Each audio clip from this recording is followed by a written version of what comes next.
जो वीडियो देख रहा है इस चैनल को लाजमी सब्सक्राइब करें। परेश शर्माते हुए बोली, तो बड़ा बदतमीज है। मैं बोला, क्या हुआ? तुम खुद ही तो कीड़े मकोड़े मारने की बात कर रही थी, पर शायद तुम छोटे जानवर मारती हो। सांप थोड़ा बड़ा होता है, तुम इसलिए डर गई हो। मैंने अपने नीचे की तरफ इशारा करते हुए इसे कहा, तो इसने शर्मा कर अपनी गर्दन झुका दी और नूर बोली, अक्सर बड़े सांप बस नाम के ही होते हैं। वो शायद मुझसे फ्रैंक होना चाह रही थी, मगर कामरान कामी भी मुझे परी और नूर के साथ बात करते देख रहा था। वो खाले के निक्के पर बैठा स्प्रे की बोतल में पानी डाल रहा था।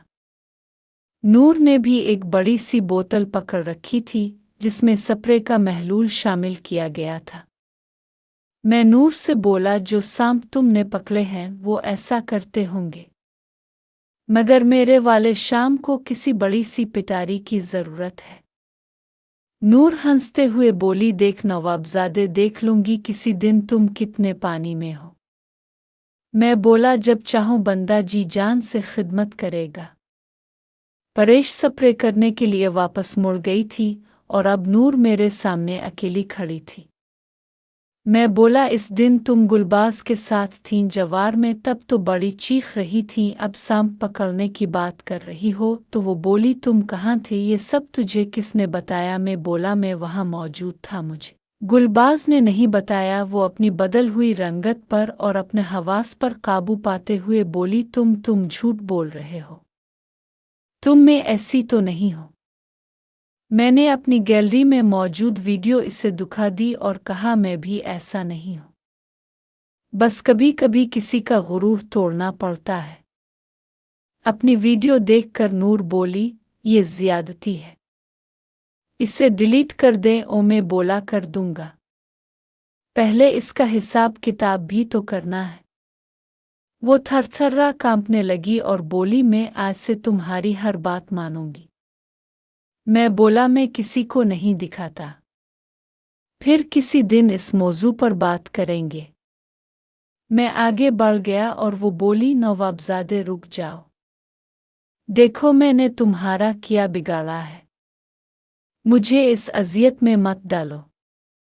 मैं बोला, कुछ नहीं होता, मैं कौन सा किसी को दुखा रहा हूं। मैं चलते चलते डेरे पहुंच गया, जहां शाजो मासी और जेसिका हमारी भैंसों के लिए चारा काट रही थी। मैं बोला, सलाम मासी, तो इसने भी जवाब दिया। मैं बोला, शादी कैसी रही? तो जेसिका बोली, हाँ बहुत मज़ा आया, तुम सुनाओ, कब से फ़ोन कर रहे हैं, कहाँ गुम थे आप? मैं बोला, क्यों, खैरियत तो है? तो वो बोली, नवी बोल रहा था कि क्यों ना हम धान की फसल काट लें। इसने नेट पर मौसम की सूरत-हाल देखी है, अगले 4-5 दिन मतला साफ है। मैं बोला, जैसे आपकी मर्जी, वैसे फसल तो तैयार है। तो जेसिका बोली, नवाबजादे, कटाई शुरू करने से पहले हमारा मुंह तो मीठा करवा दे। मैं बोला, मुंह भी मीठा करो देंगे। आप लोगों ने जो मंगवाना है नवीद से फ़ोन करके मंगवा लें और कटाई शुरू कर दें। जेसिका बोली, हमने तो बर्फ़ी खानी है। मैंने कहा, आप लोग नवीद को फ़ोन कर दे, पैसे मैं दे देता हूँ। मैं ट्यूबवेल की तरफ चल दिया क्योंकि इसके साथ ही नहर को जाने का रास्ता था। तो मैंने कहा, चुल्लू चक्कर मार लेता हूँ, ताला चेक कर लेता हूँ कि सब कुछ ठीक है। मैंने देखा कि खाले पर शीमा और कामरान खड़े एक दूसरे की तरफ देख रहे थे। ये वो खाला था जहाँ से नहर से पानी की आमदोरफ्त होती थी। ये रास्ता सिर्फ नहर को जाने के लिए ही इस्तेमाल किया जाता। एक तरफ परिशे लोगों के खेत थे, दूसरी तरफ हमारा रकबा था, दरमियान में ये खाला था। दोनों तरफ जवार की जवान फसल थी। मैंने शीमा को देखा, वो कामरान को इशारे कर रही थी और कामरान भी इसे जवार में जाने को बोल रहा था। मैंने उनकी पीछक का फैसला किया। मैं भी जवार में ही छप गया और उन दोनों की नक्लो हरकत देखने लगा। कामरान ने शीमा को एक बार फिर जवार में ही जाने को बोला तो वो चलते हुए कामरान के पास चली गई। इसने कामरान को जाते ही गिले लगाया और कोई चीज़ थी जो इसने कामरान को दी जो इसने अपनी जेब में डाल दी। दोनों ने उधर उधर देखा और फिर कामरान जवार में चला गया और थोड़ी देर बाद उसके पीछे शीमा भी चली गई। जवार के इस घने खेत में खेतों में पुरस्रार खामोशी थी और चारों तरफ से वीरानी थी। दोपहर को कौन जाता है इतनी धूप में? खेतों में कुछ देर के बाद में भी दबे पांव जवार में चला गया। ये खेत परिचय लोगों का था और इसमें तोड़ी की धार भी थी। मैं घनी फसल से खेत में दाखिल नहीं हुआ बल्कि जो रास्ता तोड़ी वाली जगह को जा रहा था मैं इस खिले रास्ते से खेत में गया। मुझे कुछ भी सुनाई नहीं दे रहा था। खैर मैंने पीछक जारी रखी। चलते चलते मैं इस जगह पहुंच गया जहां पर भूसा जमा कर रखा था। इसे हम अपनी जुबान में तोड़ी वाली तय बोलते हैं। ये लंबी होती है 12-14 फुट। इसमें नीचे तोड़ी होती है जबकि ऊपर इसे गीली मिट्टी से भूसे को डेब दिया जाता है। खैर मैं धार के करीब बैठ गया तो कुछ ही देर में मुझे महसूस हुआ कि कामरान और शीमा दूसरी तरफ है। मैं दूसरी तरफ चला गया। मैंने देखा तो कामरान खड़ा हुआ था और शीमा नीचे बैठकर अपना जलवा दिखा रही थी। मैंने अपना मोबाइल निकाला और उन दोनों की वीडियो बनानी शुरू कर दी। शीमा किसी प्रोफेशनल प्लेयर की तरह गेम खेल रही थी जिसे देखकर मुझे भी बेचैनी हो रही थी। कामरान की आंखें बंद थीं और कुछ देर में शीमा की महारत की वजह से कामरान इस दुनिया में वापस आ गया। अब बारी थी शीमा की। किसी और दुनिया में जाने लगी। इतने में मैं उनके बिल्कुल पीछे चला गया और इस एंगल से दोनों मेरे कैमरे के रेडार में थे। मैंने अपना फोकस इस नई जोड़ी पर ही रखा। कामरान बड़े प्रोफेशनल तरीके से गेम खेल रहा था। मैं सोच रहा था कि कामरान ने शीमा को कैसे अपने जाल में फंसा लिया और शीमा कैसे। इसके हाथों कठपुतली बनी हुई थी और मेरे देखते ही देखते शीमा कांपने लगी और इस दुनिया में वापस आ गई। और अब इस गेम का मेन राउंड शुरू होने लगा था। और फिर कामरान ने अपनी बारी चली और शीमा एक बार फिर दूसरी दुनिया में पहुंच गई। इसने शुरू में कामरान को बुरा भला कहा और कहा तुमसे सब्र तो होता नहीं है। तो वो बोला मैं तुझे कल से बहुत मिस कर रहा हूं। तो शीमा बोली मैं भी तुझे बहुत मिस कर रही थी। कामरान तो मेरी उम्मीद से मेरा हाथ मांग लो ना। तो कामरान बोला जान क्या तुम्हारी माँ इस रिश्ते के लिए हाँ कर देगी?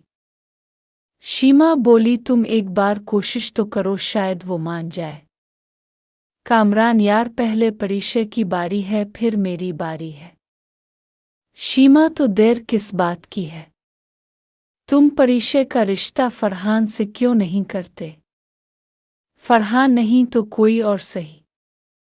कामरान नहीं परिचय का फरहान साथ नहीं करना वो तो शीमा किया वो तो लगा रखी है कामरान वो तो नवाबजादे से मोहब्बत करती है कई बार पापा से मार भी खा चुकी है वो शीमा बोली किया नवाबजादा से तो इसकी बिल्कुल भी नहीं बुनती फिर ये परिचय को प्यार कब से हो गया कामरान मुझे खुद पता नहीं है पर इसने अभी नवाबजादा से इजहार भी नहीं किया।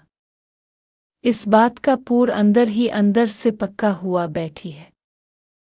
चल मैं अब गेम खेलता हूँ। शीमा बोली ठीक है मगर सब्र से काम लेना। शीमा इसे गालियां देने लगी मगर कुछ ही देर में इसकी आंखें ऊपर को चढ़ गईं और शीमा किसी और दुनिया में चली गई। और जैसे ही वो इस दुनिया में वापस आई तो कामरान ने इसको सीधा किया और उसकी आंखों में देखते हुए बोला यार तुम ड्रामे क्यों कर रही हो? शीमा शर्माते हुए बोली, का काम अब ये गिनड खेलना बंद करो। क्या मुझे मारने का इरादा है?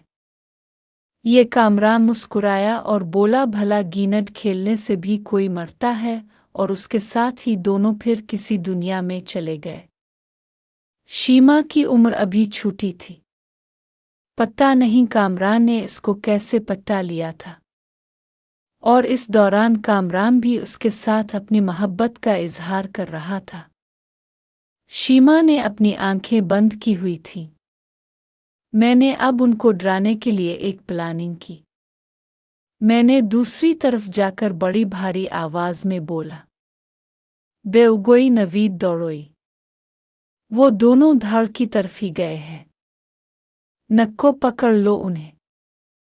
ये लोग बच नहीं पाएंगे। मेरी आवाज सुनकर शीमा खाले की तरफ भाग गई और कामरान अपने डेरे की तरफ भागने लगा। जैसे ही शीमा ट्यूबवेल की पानी वाली टंकी के पास पहुंची तो मैंने इसे पकड़ लिया और वो रोने लगी। नवाबजादे, छोड़ दे, मुझे घर जाने दो। तो मैं बोला, कुछ देर उधर ही रुक जाओ। अगर नवीद ने तुझे पकड़ लिया तो वो तुझे जान से मार देगा। वो बोली, मुझे बचा लो नवाबजादे, मेरा भाई बहुत जालिम है। वो सच में मुझे मार डालेगा। तो मैं बोला, पहले तुम एक बात सच सच बताओ। वो मेरी तरफ रोते हुए देखकर बोली, क्या पूछना है? मैं सच बताऊंगी। वो बड़ी घबराई हुई मुझे देख रही थी। इसका सारा जिस्म कांप रहा था, जबकि मैं इसे तसल्ली देने के चक्कर में था। मैं बोला, पहली बार तुमने किसके साथ गेम खेली थी? शीमा शर्माते हुए बोली, मैंने कामरान के साथ गेम खेली थी। ये सब अचानक भी हुआ, मगर अब मैं इसे बहुत पसंद करने लगी हूँ और मैं इसी के साथ ही शादी करूँगी। मैं बोला, तुम्हारी माँ नहीं मानेगी। तो वो बोली कि तुम किस लिए हो? मेरी मदद करो ना। मैं बोला, मुझे क्या मिलेगा अगर मैं तुम्हारी मदद कर दूंगा? तो वो शर्माते हुए बोली, नवाबजादे, मैं ऐसी वैसी लालकी नहीं हूँ। वो उठकर जाने लगी तो मैंने इसका हाथ पकड़ लिया और इसे अपनी तरफ खींचकर सीने से लगा लिया और इसे बोला, जनाब, मैं भी ऐसा नहीं हूँ। सोच लो, अगर तुम ये खुद को मुझे सौंप दोगी तो मैं तुम्हारे बहुत सारे काम कर दूंगा। वो मेरे सीने पर अपने हाथ रखकर मुझे पीछे धकेलते हुए बोली, मैं सोच कर बता दूंगी। अभी मुझे घर तक पहुंचा दे, मेरी जान पर बनी हुई है। मैं बोला, मैं हूं ना। किस बात की फिक्र है तुझे? वैसे काले इल्म के आमिल मेरे बहुत वाकिफ हैं। एक बार तावीज़ देंगे, तुम्हारा सारा कबीला ही कामरान कामरान करेगा। वो अपने मुंह पर हाथ रखते हुए बोली, सच्ची? तो मैं बोला, तो और किया, ये कौन सा मुश्किल काम है? मैंने झूठ थोड़ी बोलना है तुमसे। तो वो बोली, नवाबजादे, तुम मेरे लिए भी एक तावीज़ बनवा दो ना। मैं कामरान से बहुत प्यार करती हूँ। वो जैसे ही लाइन पर आई तो बाहर से आवाज़ आई, शीमा, शीमा, किधर हो तुम? ये आवाज़ नकोलस की थी। अपने भाई की आवाज़ सुनकर वो डर गई और मुझे बोली, नवाबजादे, मुझे बचा लो। तो मैं बोला, तुम ऐसा करो कि बाग में जाकर अमरूद से बातें करने के बहाने कुछ वक्त गुजारो। खतरा टल जाएगा, वरना तुम मर जाओगी। नकोलस के हाथों तो वो बना सोचे समझे बाग की तरफ चली गई और नक्को इसे पुकारता हुआ अमरूदों के बाग में चला गया, क्योंकि वो जानता था कि शीमा अक्सर दोपहर को अमरूद तोड़ने जाती है। मैंने बाहर निकल कर देखा तो जेसिका और उसकी माँ कटाई में मसरूफ़ थीं। मैं वहाँ से निकलकर घर आ गया। घर आया तो शाम ढल रही थी और मेरी बहन सोहा घर में झाड़ू दे रही थी, जबकि हुमा टेरेस पर खड़ी किसी से फ़ोन पर ही मसरूफ़ थी। मुझे देखकर इसने हाथ हिलाया तो मैंने भी इसे जुड़े रहने का बोला। एन अपने घर में थी। मैं बोला, शोभा मामा किधर है? तो वो बोली, भाई मामा और रूबी सोई हुई है। क्यों? कुछ चाहिए मेरे भाई को? तो मैं बोला हाँ, पानी पिला दो। सोहा उठी और किचन की तरफ चल दी। अचानक उठ कर जाने से सोहा की कुम्स फंस गई। मैंने जब देखा तो मेरी हंसी निकल गई। मेरी इस हरकत को देखकर हम भी हंस दी। सोहा ने पानी का गिलास लाकर मुझे दिया और बोली, भाई चाय पीनी है तो मैं बना देती हूँ। वो बार बार सहन की तरफ देख रही थी। मैंने इसकी नज़रों का जैसे ही ताक़ुब किया, मैंने देखा कि सोहा की नज़रें डुबो पर थीं। वो खुद को साफ कर रहा था। ये सीन काफ़ी दिलचस्प था मेरे लिए। मैंने कहा, सोहा तुम्हारा ध्यान किधर है? तो वो एकदम घबराते हुए, भाई वो मैं चाय लाती हूँ। सोहा चाय लेने गई तो मैं डुबो को डंडे से डराते हुए बाड़े की तरफ भेजने लगा। जैसे ही मैंने डंडा दिखाया तो डर के मारे भाग गया और भैंसों के बाड़े की तरफ चला गया। और तब किचन से आवाज़ आई, भाई ज़रा ये देखें, पंखे को पता नहीं क्या हो गया है, चल नहीं रहा। मैं बोला, सारा दिन तो चलता रहता है, इसलिए जल गया होगा। मैं देखता हूँ। तुम लोग भी तो इसे बंद ही नहीं करते।